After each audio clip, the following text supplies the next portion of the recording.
Buenas tardes, mi nombre es Analía Pascua y en esta presentación voy a referirme a los subtipos y formas de presentación de la pancreatitis autoinmune.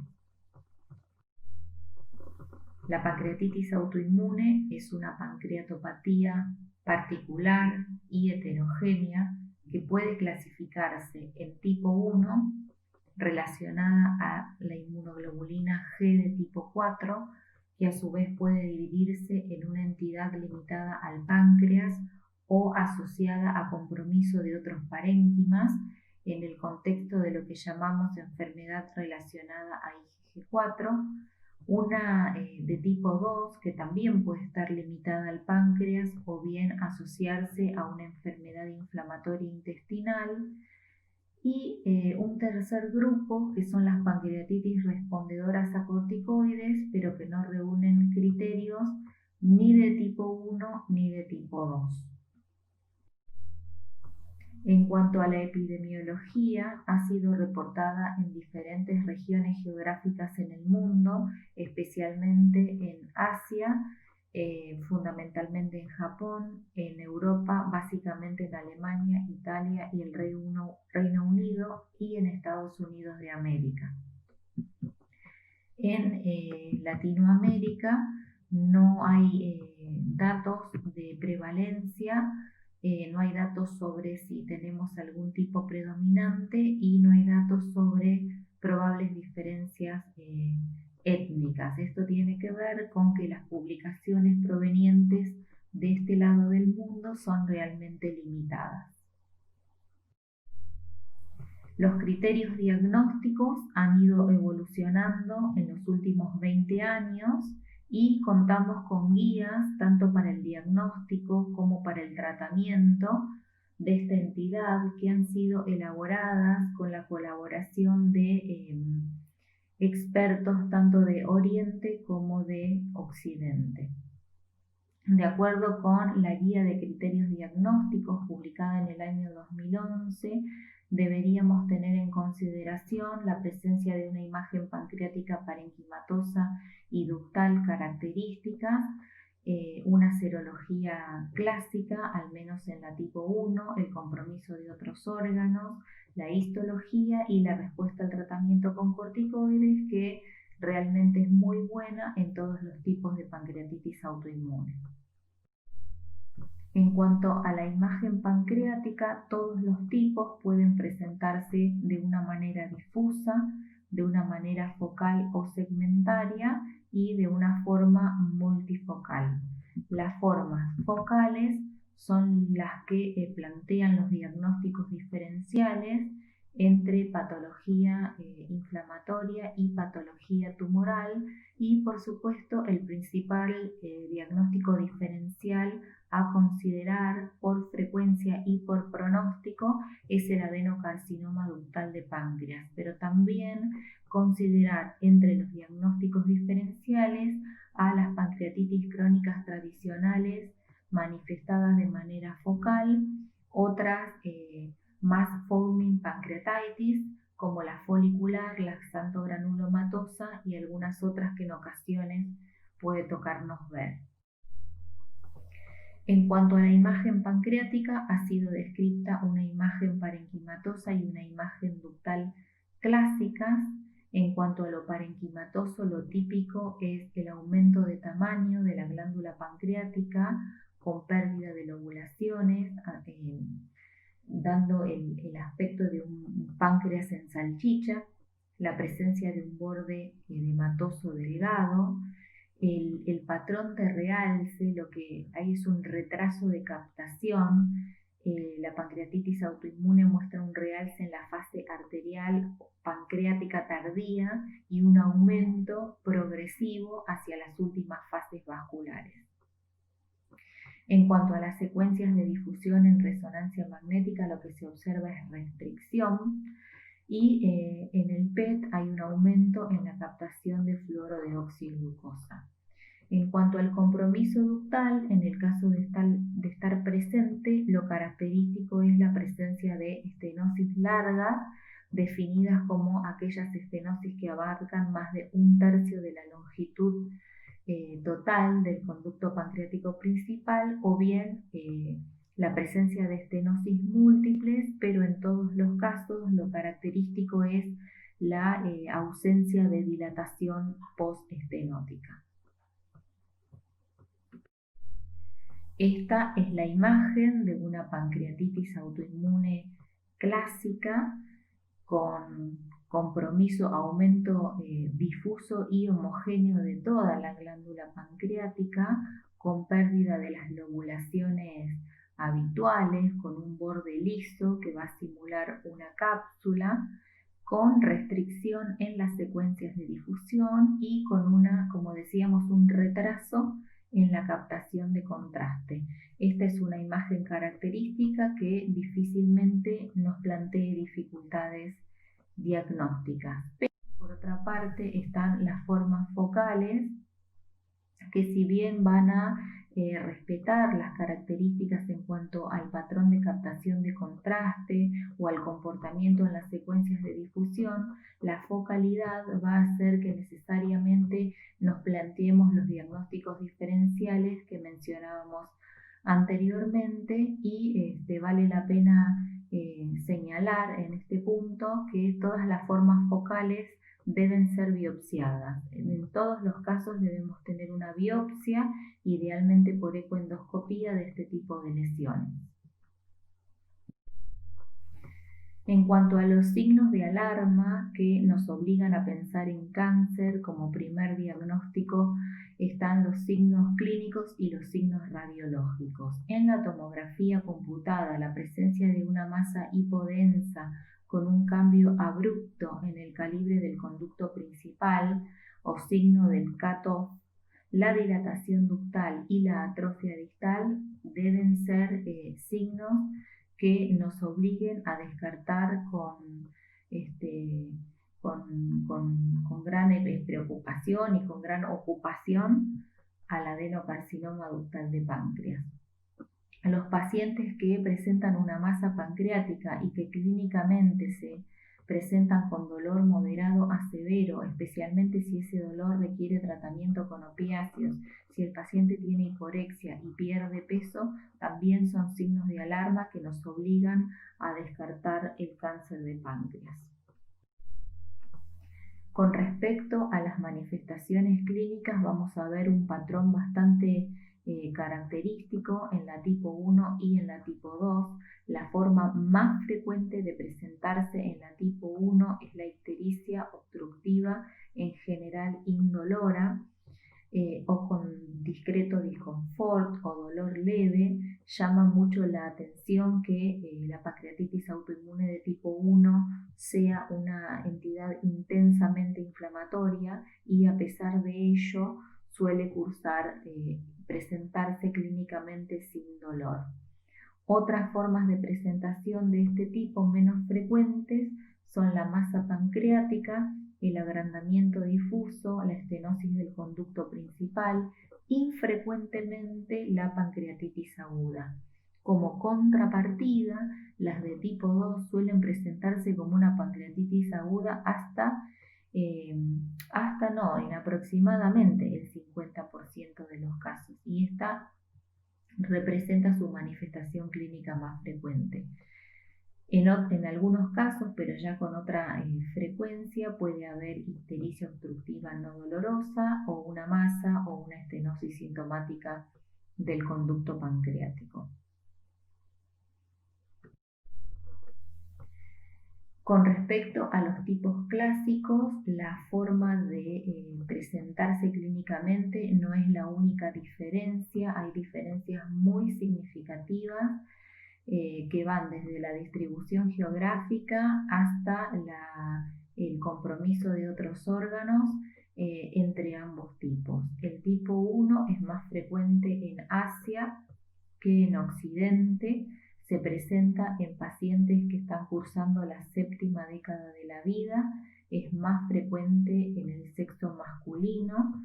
La presencia de inmunoglobulina G4 sérica elevada al menos 2 veces su valor de referencia ocurre en aproximadamente 2/3 de los casos, y existe compromiso extrapancreático relacionado a esta inmunoglobulina, a esta subclase de inmunoglobulina.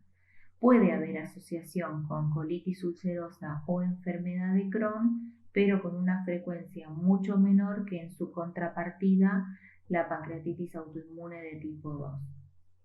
La respuesta a corticoides es cercana al 100% en los dos casos. La de tipo 2 es la más observada en Occidente, tanto en Europa como en Estados Unidos, más que en los países asiáticos, y ocurre en pacientes más jóvenes y además afecta por igual a hombres y mujeres.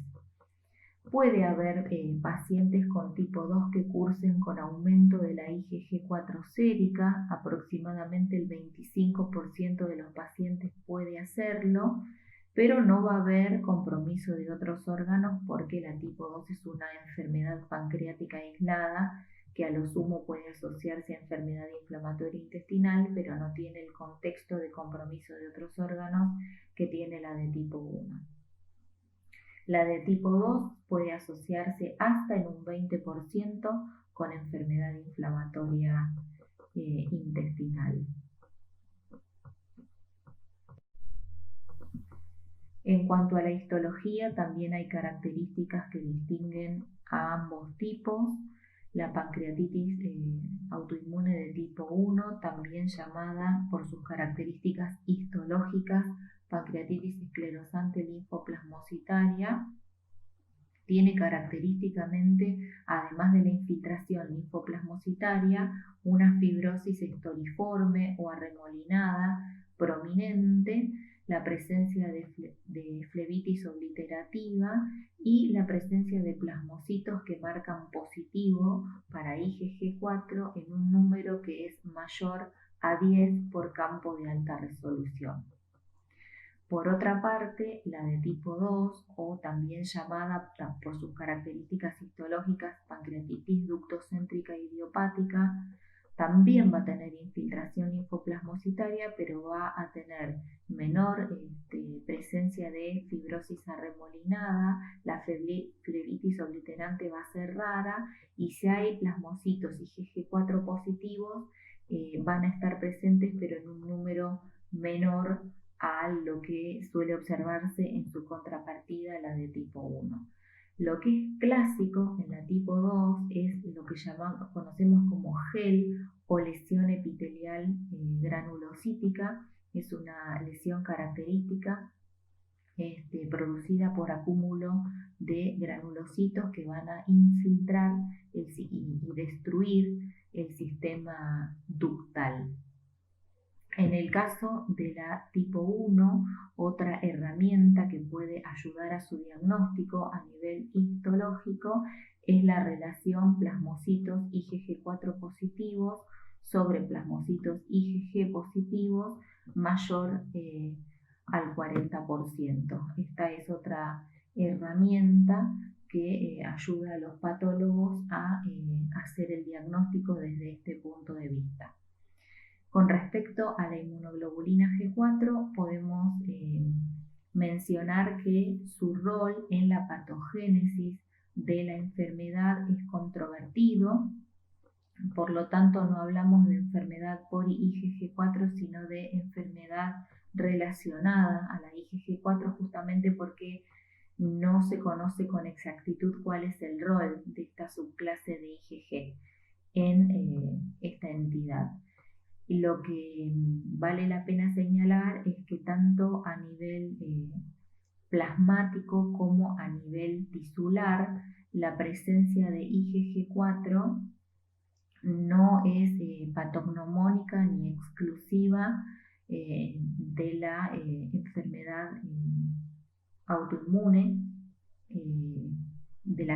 a la que nos estamos refiriendo en esta presentación, sino que también puede verse en otras entidades benignas del páncreas y de la vía biliar e incluso en lesiones malignas del páncreas y de la vía biliar, como es el adenocarcinoma ductal o el colangiocarcinoma. Por lo tanto, el simple aumento de IgG4 sérica o la simple presencia de plasmocitos IgG4 positivos en tejido no nos habilita a hablar de pancreatitis autoinmune de tipo 1, sino que tenemos que buscar otras herramientas que nos ayuden a llegar al diagnóstico y no olvidarnos de que estos elementos pueden estar presentes en otras patologías. Cuando hablamos de pancreatitis autoinmune de tipo 1, nos referimos entonces a un tipo inmunomediado de pancreatitis que va a ocurrir en el contexto de una enfermedad relacionada a IgG4. Actualmente se describen 4 fenotipos clínicos de enfermedad relacionada a IgG4. De estos 4 fenotipos, 2 de ellos tienen compromiso pancreático. El primero que les señalo es el paciente con compromiso pancreato biliohepático exclusivo, que representa el 31%, y también podemos ver compromiso pancreático en el último fenotipo clínico que les señalo, que es el paciente que se presenta con enfermedad de Miculix con compromiso sistémico, y dentro de este compromiso sistémico está el compromiso pancreático. Este fenotipo se supone que representa el 22%.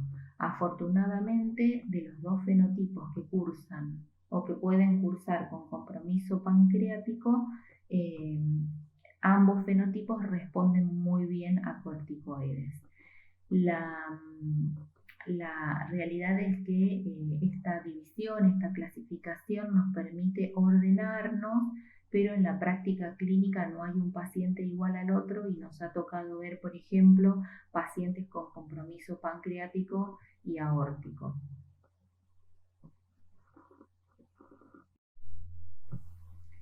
Actualmente existen los criterios o la propuesta diagnóstica de la Liga Europea y el Colegio Americano de Reumatología. Esta propuesta para diagnosticar a la enfermedad por IgG4 considera criterios de inclusión, considera criterios de exclusión. Estos criterios de exclusión van a tener que ver sobre todo con signos de alarma o con elementos que nos orienten hacia un diagnóstico alternativo. Y un score que, sumando 21 o más puntos, nos va a permitir diagnosticar a la enfermedad por IgG4 con una especificidad de casi el 98% y una sensibilidad del 82%. Los criterios que van a sumar en este score serán criterios clínicos, serológicos, histopatológicos y radiológicos, pero lo importante de esta nueva herramienta, de esta propuesta relativamente nueva, reciente, es que vamos a poder hacer diagnóstico de enfermedad por IgG4 aún en pacientes que tengan IgG4 sérica no elevada o que no reúnan todos los criterios histopatológicos clásicamente descritos, y teniendo en cuenta, apoyándonos en otros criterios que pueden ser clínicos o radiológicos. Es una herramienta que les recomiendo mucho ver. Acá vemos cómo en el score el compromiso del páncreas y de la vía biliar suma una significativa cantidad de puntos, y cuanto más específico sea el compromiso radiológico del páncreas y de la vía biliar, más puntos va a sumar para el diagnóstico de la enfermedad por IgG4, que recordemos que es solamente una de las 3 formas de pancreatitis autoinmune que hoy por hoy se reconocen.